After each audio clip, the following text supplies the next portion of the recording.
안녕하세요. 사랑함으로 평안과 기쁨이 넘치는 부부사랑TV의 김연숙입니다. 오늘은 부모는 자식을 무능하게 만든다에 대한 이야기입니다. 세상에서 모든 부모는 자녀가 잘 되기를 바라는 것은 당연한 일입니다. 그러나 부모는 자녀가 잘 되게 하는 것이 어떻게 하는지 모른다는 것입니다. 다만 먹고 입고 재워주고 학교를 보내주는 것이 최선을 다하는 것이라고 생각하고 더 잘해주지 못하는 것이 미안한 마음뿐입니다. 그것이 자식을 위한 것이었다면 모든 사람이 다 잘 되었을 것입니다. 그런데 이 세계를 움직이는 사람은 5%밖에 되지 않는다는 것입니다. 어느 책에 나온 이야기입니다. 어느 정승들이 자녀를 교육한 것에 대한 이야기입니다. 딸을 둔 정승은 높은 지위에 있기에 집안일은 종들이 하는 일이라며 딸에게는 공부와 수혜와 가야금과 기타 좋은 것을 모두 가르쳤습니다.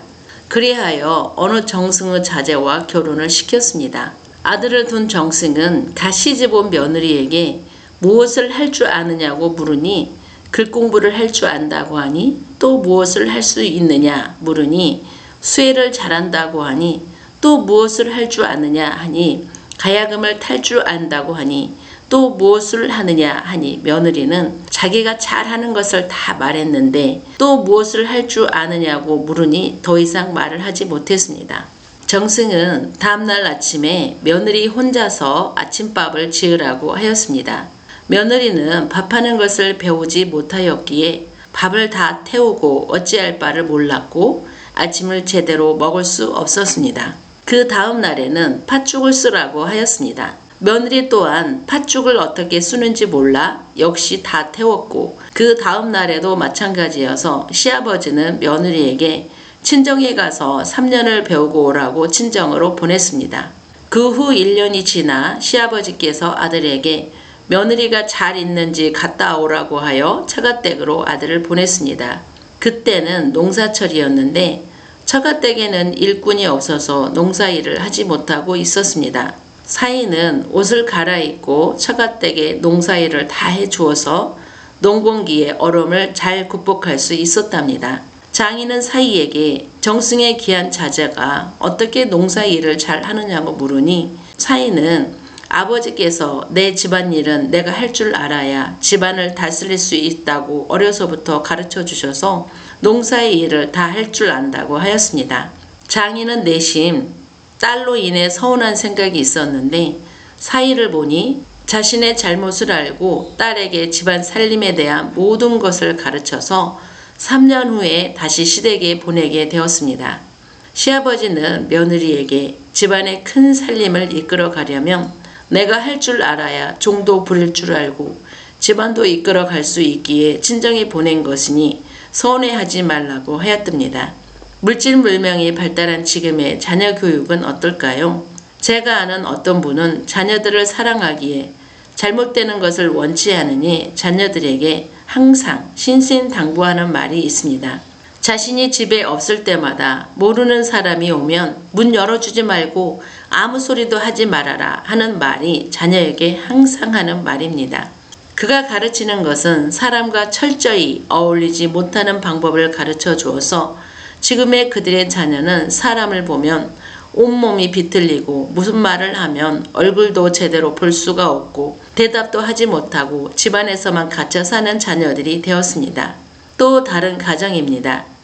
그는 딸이 어릴 때 스스로 집안 청소도 하고 설거지도 하고 반찬도 엄마와 함께 하고 싶어 하는데 그 엄마는 딸에게 이런 것들은 결혼하면 하기 싫어도 해야 하는 일이니 지금은 오직 공부를 열심히 하라고 하며 집안일은 손도 못 대게 하였습니다.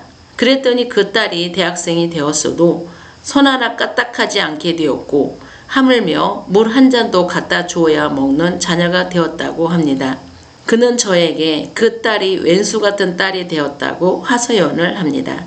또한 저는 제 자녀들이 무엇을 하고 싶어 할 때마다 돈이 들어가야 하는 일이기에 돈이 어딨어 하지마 그것은 해봐야 너에게 별로 도움이 되지 않아 하며 무조건적으로 하지 말라고 하였습니다. 엄마 나 해보고 싶단 말이야 하지만 철저히 못하게 해야 내 직성이 풀리는 사람이었습니다. 저는 결과가 중요하지 과정을 중요하지 않다고 생각을 했기 때문입니다. 물론 돈이 들어가는 일이 아니어도 내 생각에서 해봐야 별로인 것은 무조건적으로 하지마 또는 이래서 안 되고 저래서 안 돼 하면서 자식이 하고 싶어 하는 것은 내 마음에서 허락이 되어야만 할 수 있게 하였습니다. 그랬더니 자녀들도 도전적인 사람이 아니라 그냥 놀고 먹는 것에만 치우치는 자녀가 되었고 미래에 대한 꿈도 없는 자녀로 만들어 버렸습니다. 저도 마찬가지로 부모님에게 그런 상황에 놓여 있을 때마다 내 자식에게는 이렇게 하지 않으리라 다짐하고 다짐하였건만 저도 똑같이 부모에게 배운 그대로 자식에게 하고 있었습니다.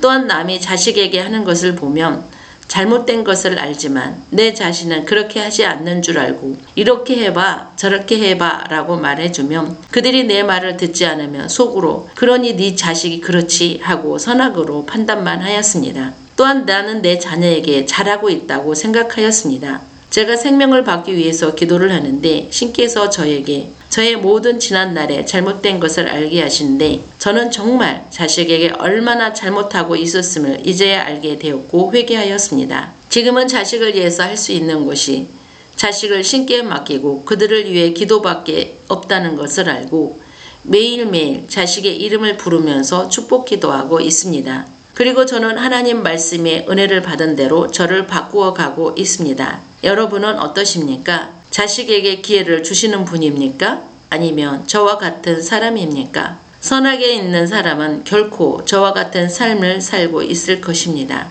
오직 하나님의 사랑 안에서만이 사람을 사랑하고 연합하고 믿어주고 기다려줄 수 있습니다. 사랑과 사람 치유센터는 이런 문제점을 말씀 안에서 정확히 가르쳐 주시고 함께 모여 기도할 때 문제는 해결됩니다. 문제를 해결받고 항상 기뻐하며 감사하며 기도하는 동역자를 찾고 있습니다. 아래 메일로 연락을 주시면 성심성의껏 함께하겠습니다. 지금까지 부부사랑TV의 김연숙이었습니다. 영상 제작에 큰 힘이 되는 구독과 좋아요, 알림 설정 부탁드리겠습니다. 사랑도 주인이 있습니다. 사랑의 주인을 만나보세요. 일어나십시오. 사랑의 주인이 당신을 기다리고 계십니다.